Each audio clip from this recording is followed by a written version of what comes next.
નમસ્કાર દોસ્તો, આજે કોર્ટે મોટો ચુકાદો આપ્યો છે અંકિતા ભંડારી કેસને લઈને.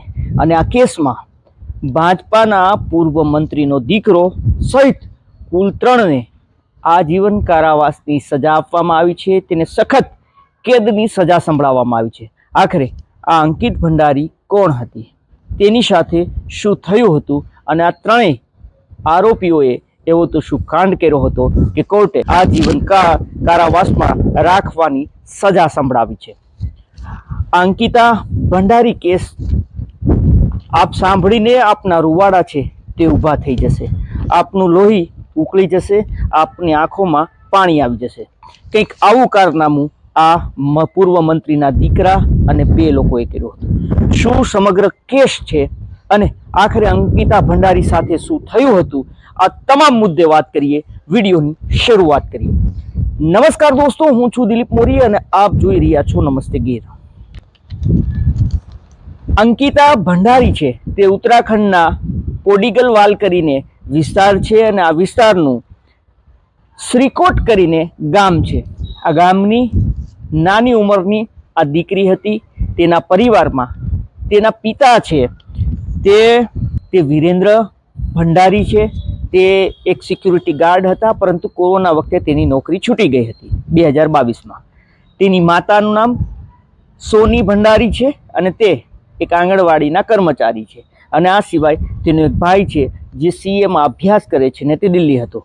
તેના ગામ છે તે ખૂબ ટેકરાવાળો વિસ્તાર છે, ત્યાં જવું પણ મુશ્કેલ છે. આ નાની એવું કુટુંબ છે અને ગરીબ પરિવાર છે. આ દીકરી ધોરણ 12 પાસ કર્યા બાદ તે પોતાના પરિવારની સ્થિતિ જોઈને હોટલ મેનેજમેન્ટનો કોર્સ કરે છે અને સીધી જ તેના પપ્પાની 2022માં જ્યારે કોવિડ ચાલતો હતો આ સમયે તેની નોકરી છે તે છૂટી જાય છે, જેના કારણે તેના ઘરમાં થોડી આર્થિક રીતે તંગી થતી હતી. જેના કારણે આ દીકરી છે તેણે જોબ કરવાનું નક્કી કર્યું. અંકિતા ભંડારી છે તેની ઇન્સ્ટાગ્રામની અંદર એક વ્યક્તિ છે જે જમ્મુનો છે અને આ જમ્મુનો દોસ્ત છે પુષ્પ કરીને. આ પુષ્પની સાથે તેને દોસ્તી થાય છે. તે જોબ શોધતી હોય છે. આ સમયે આ પુષ્પને એક અંકિતા ભંડારીના ઘરથી દૂર, મતલબ 130 કિલોમીટર જેટલો દૂર એક રિસોર્ટ આવેલો છે. યમકેશ્વર બ્લોકની અંદર આ રિસોર્ટ આવેલો છે જેનું નામ છે વનતરા કરીને આ રિસોર્ટ છે. અને આ રિસોર્ટમાં એક વેકેન્સી હતી જેની જાહેરાત આપવામાં આવી હતી સોશિયલ મીડિયાની અંદર કે રિસેપ્શન માટેની જગ્યા છે તે ખાલી છે અને તેમાં પણ માત્ર ફિમેલ, મતલબ કે યુવતી જ આ જોબ માટે અવેલેબલ છે. આ જમ્મુનો જે તેનો દોસ્ત છે અંકિતા ભંડારીનો પુષ્પ કરીને, એ આ જાહેરાત જોઈ છે અને તે સીધો જ અંકિતા સાથે વાત કરે છે. એટલે અંકિતા કહે છે કે ઠીક છે, 130 કિલોમીટર એના ઘરથી દૂર છે, પરંતુ તેના વિસ્તારમાં જ આ રિસોર્ટ છે તો ત્યાં એ જોબ કરવા તૈયાર છે. ત્યારબાદ આ રિસોર્ટનો માલિક છે જે બીજેપીના મંત્રી એ સમયના હતા, અત્યારે પૂર્વ મંત્રી છે, વિનોદ આર્યા કરીને. આ વિનોદ આર્યાનો દીકરો છે પુલકિત આર્યા. આ પુલકિત આર્યા સાથે આ પુષ્પની વાત થાય છે અને ત્યારબાદ અંકિતા ભંડારી છે તે ઇન્ટરવ્યૂ આપે છે અને તેને આ જોબ મળે છે.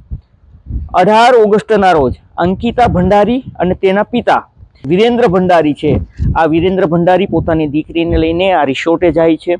10,000 રૂપિયા તેને સેલરી નક્કી થાય છે અને તે હવે ત્યાં રોકાવાનું હોય છે. તેના પિતા વિરેન્દ્ર ભંડારી છે તે પરત ઘરે ફરે છે કે આ વિસ્તાર સારો છે, તેને પણ ગમ્યું છે અને તેના કારણે પોતાની દીકરીને ત્યાં 10,000 રૂપિયામાં રિસેપ્શન ઉપર જોબ ઉપર રાખે છે. અંકિતા ભંડારીને આ પુલકિત આર્યા છે તે તેના રિસેપ્શનની બાજુમાં જ એક રૂમ છે તે તેને રહેવા માટે આપે છે. જોબ શરૂ થાય છે. એના શરૂઆતના દિવસો ખૂબ સારા હોય છે. અંકિતાને આ ખૂબ ગમે છે. થોડા દિવસ વીતે છે અને એક નશામાં ચૂર એક ત્યાં ગેસ્ટ આવે છે જે અંકિતાને ગળે લગાડવા જીદ કરતો હોય છે, કોશિશ કરતો હોય છે. આ જોઈને પુલકિત છે તે તેના ઉપર ગુસ્સો કરે છે અને એ ગેસ્ટને ઠપકો આપે છે અને કાઢી મૂકે છે. અંકિતા ભંડારી છે તે આ જોઈને તેને એવું લાગે કે તેના હોટલ રિસોર્ટના જે માલિક છે તે ખૂબ સારા છે અને તેની સાથે સંબંધો પણ તેને ત્યારબાદ તેને એક માન સન્માનની નજરે જોતી હોય છે. ધીમે ધીમે સમય વીતે છે અને આ અંકિતા ભંડારી છે તેને ત્યાં કંઈક અજુગતું લાગે છે, તેને ન ગમતું હોય તેવું લાગે છે. તે આ જમુનો તેનો મિત્ર છે પુષ્પ તેને વાત કરે છે કે અહીંયા ઠીક નથી, કે શાયદ એને ધીમે ધીમે ત્યાંની જે સ્થિતિ છે તેની ભનક લાગતી હોય છે. ત્યારબાદ આ જે હોટલનો રિસોર્ટનો માલિક છે અને મંત્રીનો દીકરો પુલકિત આર્યા તે અંકિતા ભંડારી છે તેની સાથે અનેક વખત છેડછાડ કરતો હોવાની પણ ફરિયાદો હતી. આ રિસોર્ટનો એક સ્ટાફ છે, મતલબ મેનેજર છે, તેનું નામ અંકિત ગુપ્તા છે અને આ સિવાય અન્ય એક વ્યક્તિ છે જેનું નામ સૌરભ ભાસ્કર છે. તો આ 3 લોકો છે જે આ ક્રાઇમની કહાનીમાં મુખ્ય કિરદાર છે. અંકિતા ભંડારી છે તેને એક દિવસ કહેવામાં આવે છે, તેનો માલિક છે પુલકિત આર્યા, તે કહે છે કે આજે મારા દોસ્તો અથવા તો અન્ય ગેસ્ટ આવે છે તો તારો રૂમ ખાલી કર અને મારી બાજુનો રૂમ છે એમાં તું રહે, કારણ કે આજે ગેસ્ટ વધુ છે. તો અંકિતા છે તે માની જાય છે અને ત્યારબાદ તે એના નજીકના રૂમમાં જતી રહે છે. પરંતુ એ રૂમની અંદર આ જે પુલકિત આર્યા છે તેના રૂમનો જે એક દરવાજો છે તે આ રૂમમાં સીધો પડતો હોય છે, જેના કારણે એ રૂમમાં એન્ટર કરે છે બીજા દરવાજેથી અને ત્યાં દારૂ પીવે છે અને અંકિતા ભંડારીને કિસ કરવાની કોશિશ કરે છે. અંકિતા ભંડારી તેનો પ્રતિકાર કરે છે અને બંને વચ્ચે રકઝક થાય છે. એવું પણ જાણવા મળે છે કે તે કાર શીખવવાના બહાને પણ તેની છેડછાડ કરતો હતો. આ સિવાય એક અંકિત ગુપ્તા મેનેજર છે તે પણ કંઈક આવી છેડછાડ તેની સાથે કરતો હોવાની ફરિયાદો હતી. આ તમામ વાતો છે તે તેનો દોસ્ત જમુનો છે પુષ્પ કરીને તેને જાણ કરે છે. તેનો દોસ્ત તેને સાંત્વના આપે છે કે બધું ઠીક થઈ જશે, પરંતુ આ છોકરી છે તે હવે જોબ છોડવા માગતી હતી કારણ કે તેને ત્યાં ઠીક નહોતું લાગતું. પરંતુ આ હોટલનો આ રિસોર્ટનો જે મેનેજર છે અંકિત ગુપ્તા, તે અંકિતા ભંડારીને કહે છે કે વીઆઈપી ગેસ્ટ આવે છે અને વીઆઈપી ગેસ્ટને એક્સ્ટ્રા સર્વિસ દેવાના 10,000 રૂપિયા તે વધુ આપશે.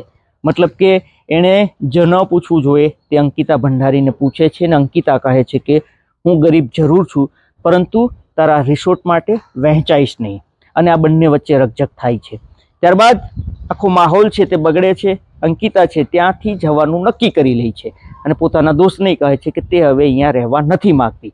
પરંતુ પુલકિત આર્યા છે તે તેને સમજાવે છે કે તારે જવું હોય તો જજે, પરંતુ આપણે એક થોડે દૂર ફરતાવીએ જેથી કરીને તને તારા મનને હળવાશ મળે. આ અંકિતા ભંડારી છે તે શાયદ ન જાત, પરંતુ એ હોટલનો જે અંકિત ગુપ્તા છે અને અન્ય એક સ્ટાફ છે સૌરભ ભાસ્કર તે પણ તૈયાર થાય છે, જેના કારણે અંકિતા છે આ લોકો ભેગી જવા માની જાય છે. પરંતુ ત્યાંથી આવીને તેને સીધું જ આ જોબ છોડવાની હતી. આ 3 લોકો છે તેને એક સ્કૂટી અને એક બાઇક ઉપર આ 4 લોકો છે ત્યાંથી રવાના થાય છે એક અવાવરું જગ્યા તરફ. અને રવાના થયા બાદ એ દિવસ હતો 18 સપ્ટેમ્બર, મતલબ કે 18 ઓગસ્ટ અંકિતા અહીંયા જોબ કરવા માટે આવે છે, પરંતુ 18 સપ્ટેમ્બરે તેને ઝઘડો થાય છે અને તે હવે હોટલ છોડવાનું નક્કી કરે છે અને આ લોકો ભેગી જવા રવાના થાય છે કે થોડી વાર માટે જઈ આવીએ. એ લોકો એક સુમસાન જગ્યા ઉપર લઈ જાય છે અને સુમસાન જગ્યા ઉપર લઈ ગયા બાદ અંકિતા સાથે ધડ કરે છે. જે હોટલ માલિક છે પુલકિત આર્યા, તેનો ફોન નહેરમાં ફેંકી દેવામાં આવે છે. એને કહેવામાં આવે છે કે અંકિતાના કારણે ફોન નહેરમાં પડ્યો છે. ત્યાં ધડ થાય છે અને અંકિતાને એ નહેરની અંદર ધકેલી દેવામાં આવે છે અને ત્યારબાદ તે ફરી હોટલ પર આવી જાય છે. જમ્મુથી અંકિતાનો દોસ્ત તેને કોલ કરતો હોય છે, કારણ કે તેણે કોલમાં કહી દીધું હતું કે આ 3 લોકો ભેગી તે જાય છે. પરંતુ અંકિતાનો ફોન રિસીવ પુલકિત આર્યા કરે છે અને કહે છે કે અંકિતાને અમે આવી ચૂક્યા છે અને તે અંદર ગઈ છે, થોડી વારમાં વાત કરશે. પરંતુ ત્યારબાદ તેનો ફોન સ્વિચ ઓફ થાય છે. પુલકિત આર્યાનો ફોન છે તે પણ સ્વિચ ઓફ થાય છે અને તેને દોસ્તને કોઈ જવાબ નથી આપવામાં આવતો. તેનો દોસ્ત અંકિતા ભંડારીના પિતાને કોલ કરે છે અને આ સમગ્ર મામલે તે જાણ કરે છે અને તેના પિતા છે તે બીજા દિવસથી તેની દીકરીને શોધવા માટે અહીંયા પર આવે છે. પરંતુ તે પહેલાં આ જે આરોપી છે પુલકિત આર્યા તે પોલીસ સ્ટેશન પહોંચે છે અને ગુમશુદાની રિપોર્ટ લખાવી દે છે. જ્યારે આ દીકરીના પિતા અને તેનો દોસ્ત જે જમુનો છે તે અહીંયા પર પહોંચે છે અને પહોંચ્યા બાદ તે ફરિયાદ નોંધાવવા માટે જાય છે, તો પહેલા દિવસે ફરિયાદ નથી લેવામાં આવતી. પુલકિત આર્યા છે તે પૂર્વ મંત્રીનો દીકરો અને તેના ખૂબ રાજકીય કોન્ટેકો હતા, જેના કારણે આ લોકોનું કોઈ સાંભળતું નથી. ફરિયાદી આ લોકો હતા, પરંતુ પુલકિત આર્યા છે તે પોલીસ સ્ટેશનની અંદર ચા પીતો હોય છે તેને ખુરશીમાં બેસાડવામાં આવે છે. આ લોકોની વાત નથી સાંભળવામાં આવતી. ત્યારબાદ ત્રીજા દિવસે આ લોકો કલેક્ટર ઓફિસ જાય છે, ડીએમને જાણ કરે છે અને ડીએમની સૂચના બાદ આ ફરિયાદ લેવામાં આવે છે. આ ફરિયાદ લીધા બાદ આ ત્રણેયની થોડા દિવસ બાદ અટકાયત કરવામાં આવે છે. મતલબ કે 23 સપ્ટેમ્બરના રોજ 21 સપ્ટેમ્બરે ફરિયાદ લેવામાં આવે છે.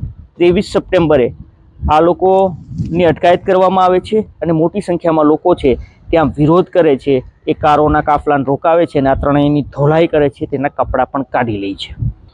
આ કેસમાં પોલીસની ભૂમિકા એ સમયે શંકાસ્પદ હોવાનું મનાય છે, પરંતુ લોકોમાં ભારે રોષ હતો. સોશિયલ મીડિયામાં ખૂબ વાયરલ થયું હતું, મીડિયાનું દબાણ હતું, જેના કારણે મંત્રીજી ઉપર પણ દબાણ આવ્યું હતું અને આ કેસના કારણે જ આ પુલકિત આર્યાના બાપ છે જે પૂર્વ મંત્રી, તેને રાજીનામું આપવું પડ્યું હતું, કારણ કે સરકાર ઉપર પણ દબાણ આવ્યું હતું.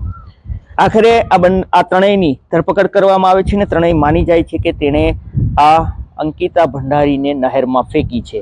એ નહેરમાંથી અંકિતા ભંડારીની શોધખોળ કરવામાં આવે છે અને તેની લાશ છે તે બહાર કાઢવામાં આવે છે. તેની લાશ બહાર કાઢ્યા બાદ તેને પીએમમાં મોકલવામાં આવે છે અને પીએમમાં ખુલાસો થાય છે કે અંકિતા ભંડારી છે તેનું મોત ડૂબી જવાના કારણે થયું હતું. જોકે અનેક લોકોનું એ પણ કહેવું હતું કે તેના બોડી ઉપર અનેક નિશાનો હતા, દાંતના પણ નિશાનો હતા, તેની આંગળીઓ તૂટી ચૂકી હતી. તેની સાથે આ લોકોએ ઝપ્પાઝપ્પી કરી હોય અથવા તો તેણે ન કરવાનું કર્યું હોય તેવું પણ લાગી રહ્યું હતું, પરંતુ મજબૂરી એ હતી કે પીએમ રિપોર્ટમાં માત્ર ડૂબી જવાનું કારણ બતાવવામાં આવ્યું હતું. જોકે અન્ય હતી તે લોકોની ચર્ચા હતી. આ કેસમાં અનેક એવી સંસ્થાઓ છે તે જોડાઈ હતી, કારણ કે સામે મંત્રીનો દીકરો હતો. અનેક લોકો છે તે આ કેસમાં કટિબદ્ધ રહ્યા, છેલ્લે સુધી લડતા રહ્યા અને આ કેસ છે તે એક હાઈ પ્રોફાઇલ કેસ હતો અને આ કેસમાં એક મોટા રાજકીય નેતાના દીકરાનું નામ જ્યારે આવે છે ત્યારે આ કેસમાં ખૂબ મોટા સમાજની જરૂર પડતી હોય છે, અનેક સંસ્થાઓની જરૂર પડતી હોય છે, પરંતુ લોકો છે તે દૃઢ રહ્યા અને આ કેસ છે તે લાંબો સમય સુધી ચાલે છે. લગભગ 2-3 વર્ષ વીતી ગયા અને હવે આ કેસનો ચુકાદો આવ્યો છે અને આ કેસમાં આ જે પૂર્વ મંત્રીનો દીકરો છે તે પુલકિત આર્યા, તેના હોટલનો મેનેજર અંકિત ગુપ્તા અને સૌરભ, આ 3 લોકો છે. આ 3 લોકોને કોર્ટે આજીવન કારાવાસની સખત સજા છે તે સંભળાવી છે. 50,000નો દંડ ફટકાર્યો છે, પરંતુ આજીવન આ લોકો કારાવાસમાં, સખત કારાવાસમાં રાખવાની તેને સજા આપવામાં આવી છે. આ અંકિતા ભંડારીનો જે પરિવાર છે તેણે ફાંસીની માંગ કરી હતી, પરંતુ કોર્ટે ફાંસી નહીં પરંતુ સખત કારાવાસની સજા આપી છે. અને આ સમગ્ર મામલે આ જે રાજકીય માથું હતું, આ જે પૈસાદાર અને તવંગર આ જે પુલકિત આર્યા હતો, તેને આ સજા સંભળાવતા જ દેશભરમાં લોકો છે ત્યાં કેસ ઉપર મીટ માંડીને બેઠા હતા અને આખરે તમામ લોકો છે તેનું માનવું છે કે ન્યાય છે તે અમર છે અને આખરે અંકિતા ભંડારીને ન્યાય મળ્યો છે. પોતાના ગરીબ પરિવારની આ દીકરી છે જે પોતાના પરિવારનું ભરણ પોષણ કરવા માટે, ગુજરાન ચલાવવા માટે તે આ રિસોર્ટમાં કામ માટે આવી હતી અને તેને આ રિસોર્ટની અંદર માત્ર 10,000ની નોકરી આપવામાં આવી હતી, જોબ આપવામાં આવી હતી, પરંતુ ત્યાં તેની પાસે ન કરાવવાનું કામ કરાવવાનો આગ્રહ રાખવામાં આવ્યો હતો. વીઆઈપી ગેસને ટ્રીટમેન્ટ આપવાના બહાને તેને 10,000 રૂપિયાની લાલચ આપવામાં આવે છે, પરંતુ આ દીકરી નથી માનતી. એ હોટલનો જે માલિક છે, જે પૂર્વ મંત્રીનો પુત્ર, તેણે પણ આ દીકરી સાથે અડપલા કરવાની કોશિશ કરી હતી અને આખરે તેને મોતને ઘાટ ઉતારવામાં આવે છે, પરંતુ કોર્ટે આ તમામને આજે સજા સંભળાવી છે અને આ સજા સાંભળતા જ આવા જે લોકો છે તેમાં ફફડાટ ફેલાયો છે. દોસ્તો, આપનું આ તમામ મુદ્દે શું કહેવું છે, શું માનવું છે, આપ અચૂકથી અમને કમેન્ટ કરીને જણાવજો. અમારો હેતુ કોઈને નુકસાન પહોંચાડવાનો કે બદનામ કરવાનો નહીં, આપને સચેત અને જાગૃત કરવાનો છે. આપ અમારી ચેનલ ઉપર નવા હોય તો નમસ્તે ગીરી યુટ્યુબ ચેનલને જરૂરથી સબસ્ક્રાઇબ કરી લેજો. અગર આપ વિડીયો ફેસબુક અથવા ઇન્સ્ટાગ્રામ પર જોતા હોય તો ફોલો કરો, જેથી કરીને આવનારા આવા ક્રાઇમની ઘટનાઓના તમામ નોટિફિકેશનો છે તે આપણા સુધી પહોંચતા રહે. ધન્યવાદ.